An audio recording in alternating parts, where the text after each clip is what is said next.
আসসালামু আলাইকুম। এসেছে বৈশাখ মাস, খেতে পেকেছে নতুন ধান। কৃষকের আর বসে থাকার অবস্থা নাই। গ্রামের মানুষদের না এরকমই অবস্থা হয়। অনেক আনন্দের মধ্যে দিয়ে বৈশাখটা আসে। ক্ষেত থেকে গোলায় ধান উঠানো সেটা কিন্তু অনেক কষ্টের কাজ। এই কষ্টের চেয়ে কিন্তু আনন্দটা তখন বেশি হয় যখন এই ধান পাকে খেতে। যে আনন্দ আমরা পার করে আসছি, দেখে আসছি, সেই আনন্দ তো এখন নাই বললেই চলে। খেতে ধান নাই, এখন আছে শুধু বালু।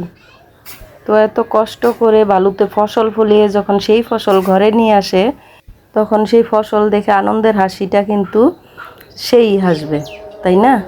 আসলে যারা ক্ষেত খামারি করে, যারা কষ্ট করে আর কি ফসল ফলায়, তাদের আনন্দটা কিন্তু আমাদের চেয়ে, যারা বসে থাকি আমরা বাজার থেকে কিনে খাই, তাদের চেয়ে কিন্তু অনেক গুণ বেশি।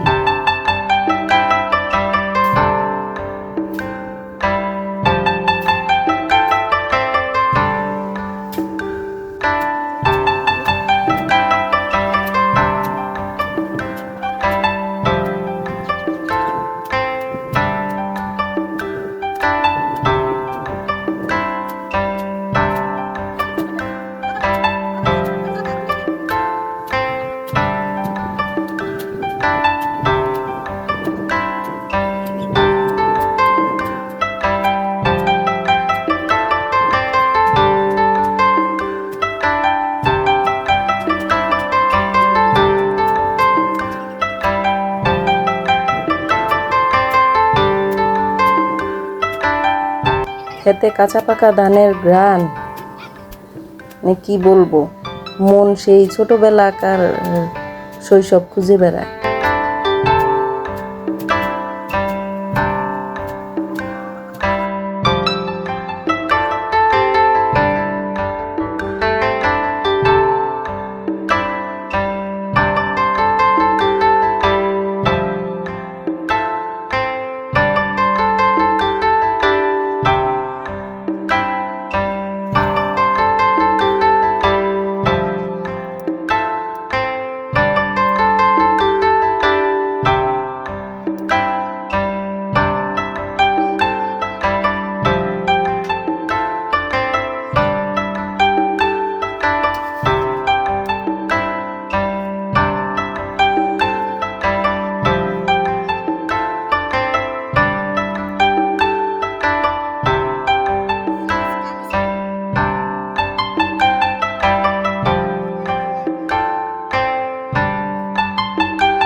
এদিকে ক্ষেত থেকে ধান তুলে সেই ধান ছেটে এখন সিদ্ধ করা হচ্ছে চাউল করার জন্য। দিন কি রাত এভাবেই বসে বসে ধান সিদ্ধ করা হয়, আর সেই ধান থেকে হবে আমাদের খাওয়ার সেই ভাতের চাল।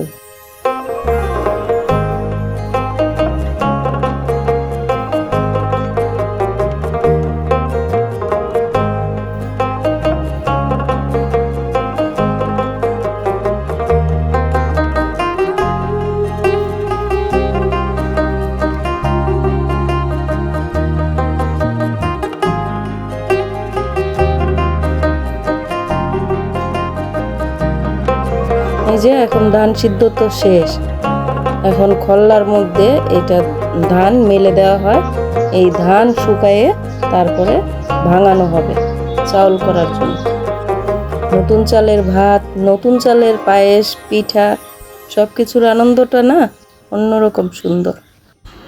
তো এইভাবেই গ্রাম বাংলার মানুষের কষ্টের ফসল মাঠ থেকে যায় গোলায় আর গোলায় থেকে যায় হাঁড়িতে।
তো এইভাবেই নতুন ধান ঘরে তোলার আনন্দ উৎসব চলতে থাকুক।